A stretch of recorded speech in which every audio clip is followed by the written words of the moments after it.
महाराज जी नाम जप कर रही हूँ बट अभी उतना विश्वास नहीं बन रहा महाराज जी। आ जाएगा। जैसे जैसे मन की निर्मलता आएगी वैसे विश्वास प्रकट होगा। विश्वास कोई साधारण वस्तु थोड़ी है। विश्वास आ गया तो भगवान अधीन हो जाएंगे। बिन विश्वास भगति नहीं, ते बिन द्रवहि न राम, राम कृपा बिन सपने जीवन लह विश्राम। विश्वास से ही तो भक्ति सुदृढ़ होती है। तो अभी हमारा मन जितना मलिन रहेगा उतना वो भगवान पर विश्वास नहीं करेगा, और निर्मल मन हो जाएगा तो भगवान पे क्या। कई बार हमारे सामने ऐसे चैप्टर आते हैं कि महाराज जी आपने गलत समझा, वो बहुत गलत आदमी है, वो ऐसा बोल गया, आप मान गए। तो अब हमारा विश्वास है, आप हमसे बोलो तो हमें संशय नहीं होगा कि आप झूठ बोल रहे हैं, क्योंकि हमारा विश्वास ही जीवन है। आप तो जो बोले वही मान लिए।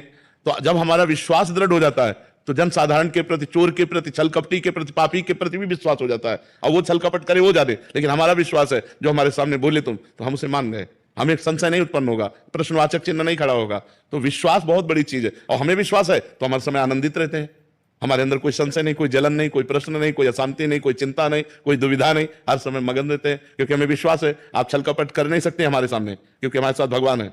आप छल कपट करने की चेष्टा करेंगे तो छल कपट वापस हो जाएगा और सत्य हमारे सामने प्रकाशित हो जाएगा। तो इसलिए हमें विश्वास दृढ़ करना चाहिए, और वो दृढ़ होगा भजन करने से। और जब तक भजन पूर्ण नहीं होता तब तक विश्वास नहीं आता। इसलिए खूब भजन करो। महाराज जी विश्वास करके नाम जप करें और फिर नाम जप करके फिर विश्वास होगा। हाँ, संत वचन पर विश्वास करके, गुरु वचनों पर विश्वास करके नाम जप करें, और नाम जप में जब दृढ़ विश्वास हो जाएगा तो भगवान मिल जाएंगे। दीपक जाट जाट राधे राधे महाराज जी।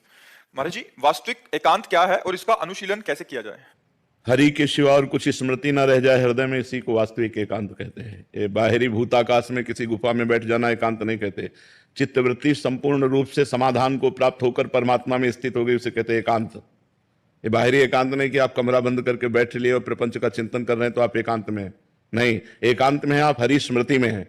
कोई भी स्मृति विक्षेप नहीं कर रही, केवल भगवान की अखंड स्मृति है। वो एकांतिक महापुरुष है, वो एकांतिक स्थिति को प्राप्त महापुरुष है। गुफा में बैठ जाना, कमरे में बैठ जाना, ये एकांतिक नहीं है, वाह एकांतिक है। वास्तविक एकांतिक है हमारी एक एक वृत्ति, मुरारी पादार्पित चित्त वृत्ति। जैसे गोपिका हैं हर समय एकांत में रहते हैं, घर में रहते हुए, व्यापार करते हुए, सब कार्य। देखो जा रहे दही बेचने, विक्रेतु कामा खिल गोप कन्या, मुरारी पादार्पित चित्त वृत्ति, दध्यादिकम मोह वसाद वोचद गोविंद दामोदर माधवेति। वो कहना चाहते हैं कोई दही ले ले दही, लेकिन एकांत में गोविंद बैठा तो कहते हैं कोई गोविंद ले ले, कोई दामोदर ले ले, कोई माधव ले ले। तो सब ब्रजवासी हंसते हैं। ये क्या देखो स्थिति गोपियों की। मुरारी पादार्पित चित्त वृत्ति, जिसकी चित्त वृत्ति भगवदाकार है वही एकांत है। अमृत पांडे जी राधे राधे महाराज जी।